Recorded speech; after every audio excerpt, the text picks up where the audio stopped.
There comes a momentum that ruptures the illusion, that severs your tired narrative from the reality that's been waiting behind your eyes all along. It is the moment you stop asking, why is this happening to me? And begin to ask, what in me called this forth? That moment is the birth of your sovereignty, the death of victimhood, the uprising of a soul that finally sees that the universe has never been a battlefield. It's been a mirror, not a mirror that flatters, not a mirror that distorts, but one that shows you mercilessly, perfectly, precisely what you carry, what you believe, what you emanate. This is not punishment. This is precision. Because the universe doesn't test you. It reflects you. It reflects the contents of your unconscious like sunlight glinting off broken glass. You are not being attacked. You are being revealed. The people who betray you, who dismiss you, who undervalue you are not anomalies. They are messengers, echoes, mirrors of the vibration you still hold within. That unhealed belief that whispers, I am not enough, and watches as the world confirms it again and again. And until that belief dies, the reflection remains.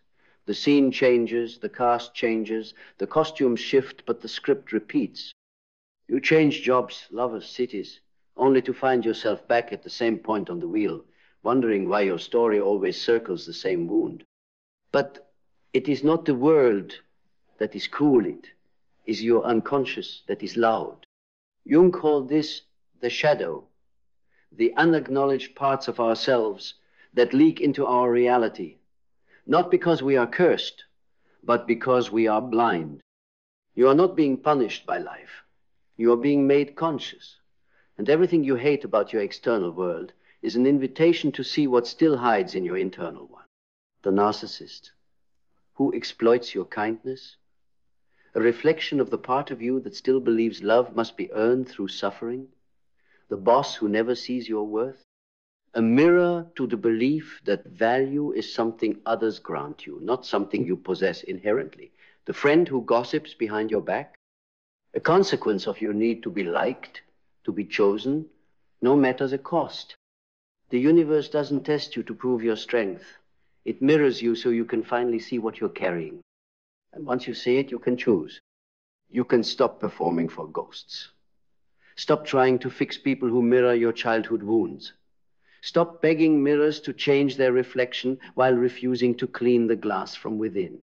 You can say, no more. No more to repeating inherited stories. No more to reacting like a puppet pulled by invisible strings. No more to unconsciously summoning pain just to prove you're strong enough to endure it. Because strength is not endurance. Strength is clarity. Clarity that says, I will no longer participate in my own disempowerment. Clarity that doesn't ask why the world is unfair, but asks what in you is still aligned with suffering. The universe doesn't test. It reveals. And every painful pattern you see out there is a breadcrumb back to the place you abandoned yourself in here.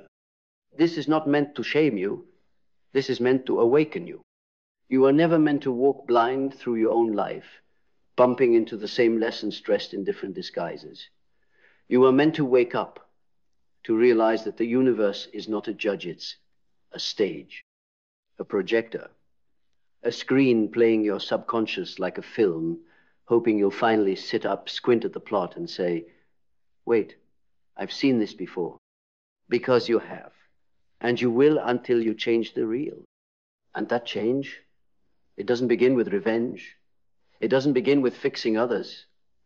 It begins with brutal self-honesty, the kind that strips you down to the bone, the kind that shatters illusions of righteousness and forces you to look at what you've tolerated, accepted, or normalized in the name of survival. You are not a passive observer in your life. You are the emitter, the broadcaster, the signal. You attract what reflects your frequency, not your wishes, not your words, but your wounds. And that's why you don't get what you want. You get what you are. So if you want to stop repeating pain, Stop lying to yourself about the pain you've normalized. If you want love that feels safe, look at the parts of you that equate love with anxiety. If you want abundance, examine your comfort with deprivation. If you want peace, confront the inner war you've mistaken for personality. Because you are not just attracting your mirror, you are living inside it. Everything is information. The silence of someone who once couldn't stop calling you, that's a message about your absence of boundaries. The friend who no longer includes you, a whisper that you've outgrown their frequency, the tension you feel walking into work every day, a vibration that's begging you to stop betraying your soul for a paycheck. But we numb it. We medicate the messages. We gaslight our own intuition. Why? Because accountability is terrifying. Because victimhood feels safe. Because if the problem is always out there, we never have to face the terrifying truth that we've always been the source. And if you are the source, then you are also the solution. That is not just power. That is responsibility. The kind that costs you your excuses. The kind that demands you let your old self die so a new one can be born through the fire of radical self-awareness. And that fire will burn. It will burn away your denial. It will scorch your justifications. It will reduce every comforting lie to ash. But what remains will be true, will be yours. Not borrowed beliefs, not inherited wounds, not stories dressed in spiritual language, just you in your rawest, realest, clearest form. And in that form, the mirror changes.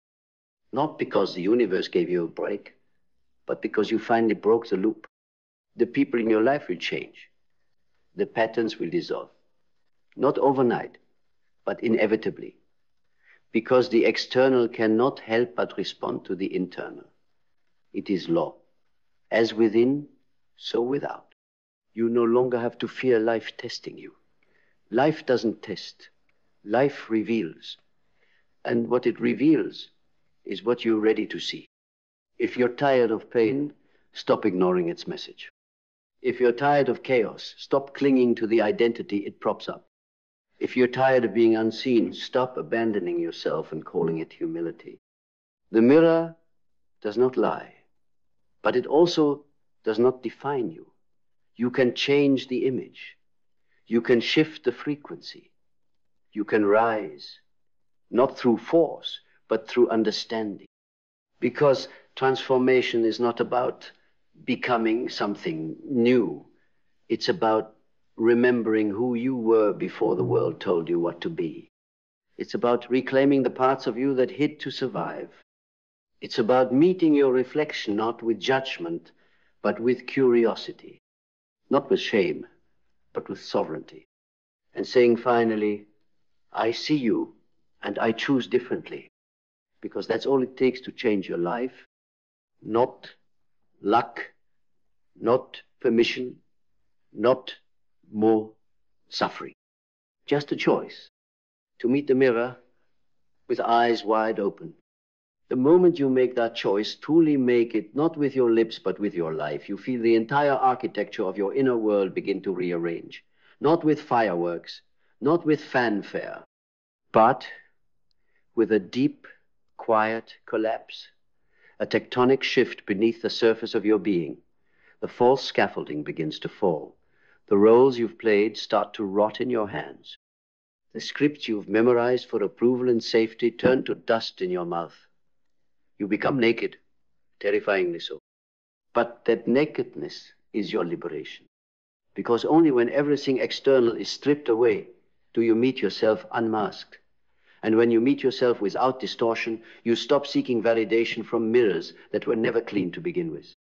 You no longer beg for scraps of love from those who do not even love themselves. You no longer sacrifice your truth at the altar of belonging, because you belong to yourself now. And in that sacred belonging, the mirror bends not in defiance, but in obedience. Because when you change the source, the reflection has no choice. This is not magic. It is metaphysics. It is frequency. It is reality obeying its deepest law, that resonance rules, that what you carry you call forth, that what you embody you invite. So if chaos keeps finding you, look at the vibration you've been marinating in. If abandonment keeps cutting you open, examine the ways you've abandoned yourself in the name of keeping peace. If disrespect keeps arriving at your door, ask yourself when you last respected your own time, your own voice, your own worth. You are not cursed. You are consistent. And consistency is power or poison. You become what you tolerate. You attract what you reflect. You repeat what you haven't healed. So heal, not through affirmations that soothe the ego, but change nothing. Not through spiritual bypassing that labels trauma as lessons to avoid feeling the depth of your own grief. Heal by looking straight into the eyes of your reflection and refusing to look away. No matter how grotesque it may seem, no matter how much it contradicts the story you've told about who you are. Because truth, even when it burns, is the only solvent that dissolves illusion. And illusion is what binds you. The illusion that you are powerless. The illusion that fate is cruel. The illusion that you're at the mercy of external forces, when in reality, those forces are just actors in the theater of your subconscious, playing roles you cast them in, reading lines you wrote with your beliefs, and they will keep performing that play until you tear up the script. So tear it up. Every belief that says love is earned, every story that says safety requires silence, every narrative that insists you must shrink to be accepted, rip them out by the root, because they are not truths, they are adaptations, responses to old wounds, ghosts of survival strategies that once protected you but now only cage you. You were not born to be small. You were not designed to live in reaction. You were not placed here to endlessly circle the same wounds, calling it destiny.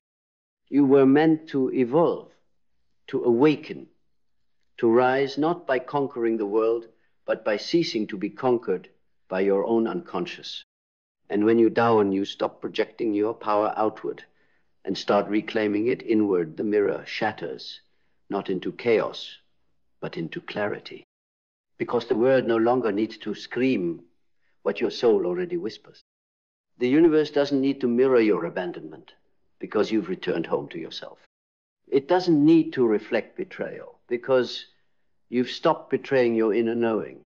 It doesn't need to show you lack because you've remembered your abundance. This is not a game. This is not spiritual theater. This is the architecture of your existence. And once you see it, you cannot unsee it. Once you taste the responsibility of creating your reflection, you can no longer stomach the poison of blame. Because to blame is to blind yourself. To blame is to hand over the pen and ask others to write your reality. To blame is to live in a prison whose key has always been in your pocket. But you are no prisoner. You are the architect.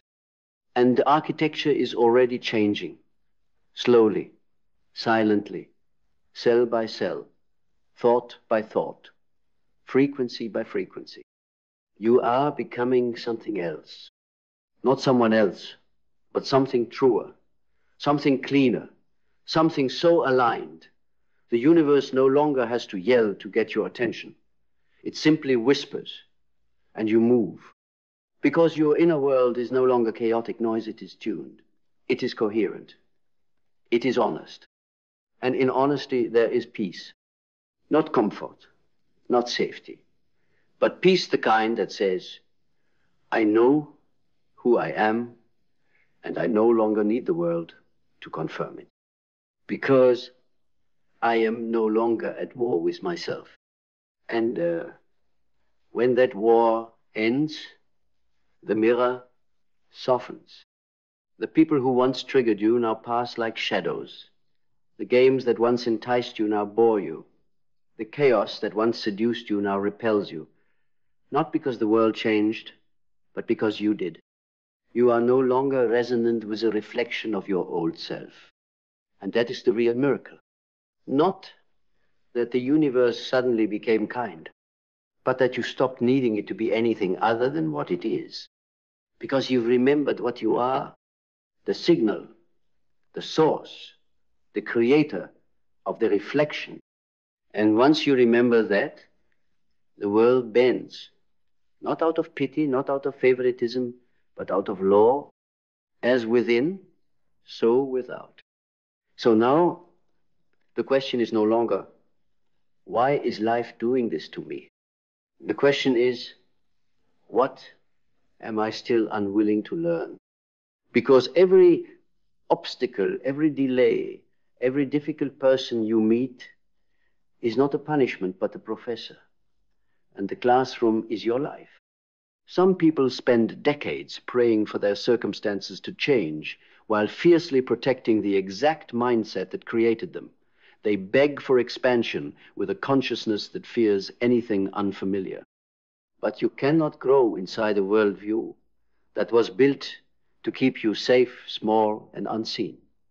Growth demands that you outgrow your former self, that you release what once defined you, not because you were wrong, but because you've outlived the container.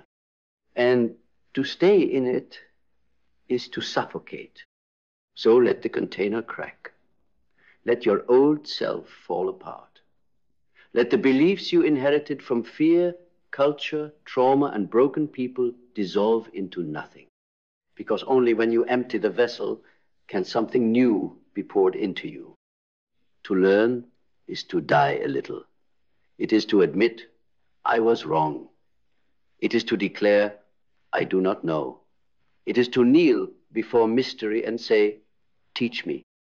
And this is the highest form of power. Not dominance, not certainty, but humility. Because humility opens doors that pride slams shut. It invites truth to enter and strip you of your illusions.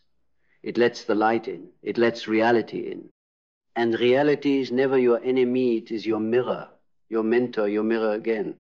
If you resist it, you will bleed. But if you bow to it, you will transform.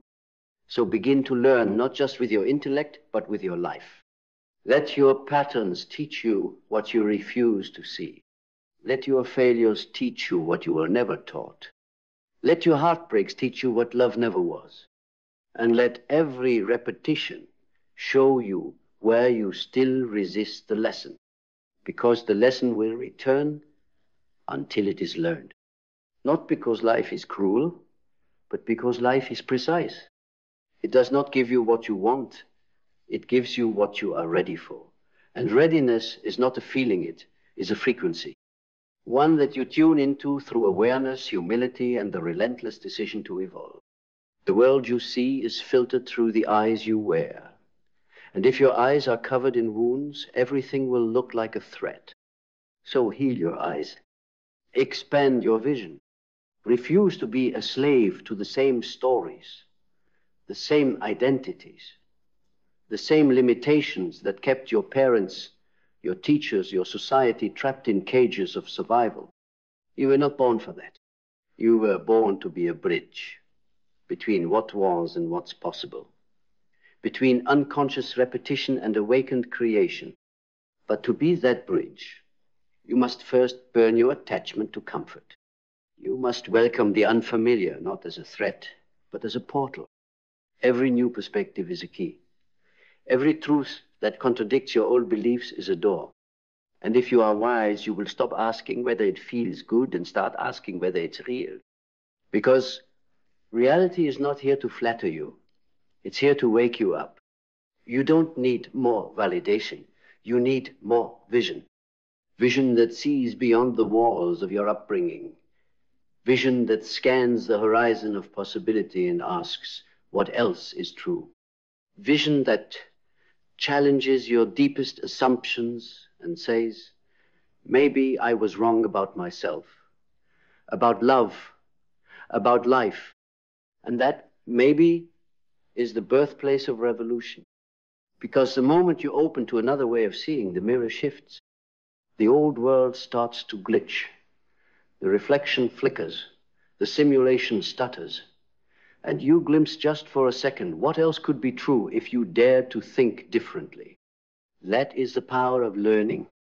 Not memorization, not accumulation, but transformation. The kind that begins not with answers, but with better questions. Questions like, what part of me still benefits from my limitations? What am I afraid will happen if I succeed? Who do I become when I stop performing pain? And what would my life look like if I no longer needed struggle to feel alive? These are not comfortable questions. They are surgical. They cut. But they also cleanse. Because to expand your vision is to purge your distortions. It is to wipe the mirror clean and see not just your wounds, but your potential. Not just your patterns, but your power. Not just your past, but your permission to evolve. And when you evolve, the world does not reward you. It responds to you. Because you've become unrecognizable to the frequency that once kept you small. You stop attracting mirrors of your wounds and begin attracting mirrors of your wholeness. People who meet you where you are, not where you've been. Opportunities that reflect your clarity, not your confusion. Paths that align with your purpose, not your pain. This is what it means to change your life, not to run faster on the treadmill of old identity, but to step off entirely, to say, that version of me has served its purpose. Now I rise. And rising is not always loud. Sometimes it's a quiet refusal, a quiet shift in posture, a quiet knowing that says, I am done being a reflection of my unconscious. Because now I choose to reflect my awareness, my depth, my expansion, and the mirror obeys. So now, standing here no longer in the loop, but in the light there is only one thing left to do. Choose. Not tomorrow. Not when it's safe. Not after one more delay, one more excuse, one more story about why you're not ready.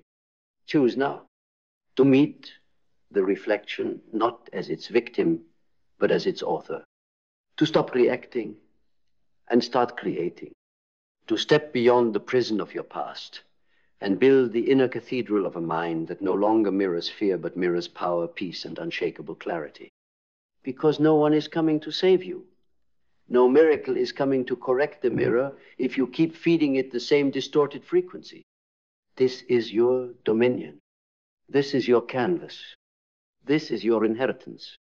And the power you keep begging the universe to show you, it's already yours. But it activates only when you take full, ruthless ownership of the energy you emit, the beliefs you embody, the inner landscape you cultivate every single day. That's the key. Because you do not attract what you deserve. You attract what you allow, what you repeat, what you align with. So stop waiting to be chosen. Choose yourself. Stop begging the mirror to change. Change the one who's looking into it. Do not ask for lighter burdens, build a stronger mind. Do not wish for easier paths, forge a clearer soul. Do not seek comfort in illusion, seek truth, no matter how sharp it feels against the skin of your old identity. This is the climax of your story. The place where the protagonist remembers who they are. Not because someone handed them the truth, but because they earned it, bled for it, faced every shadow, and still walked forward.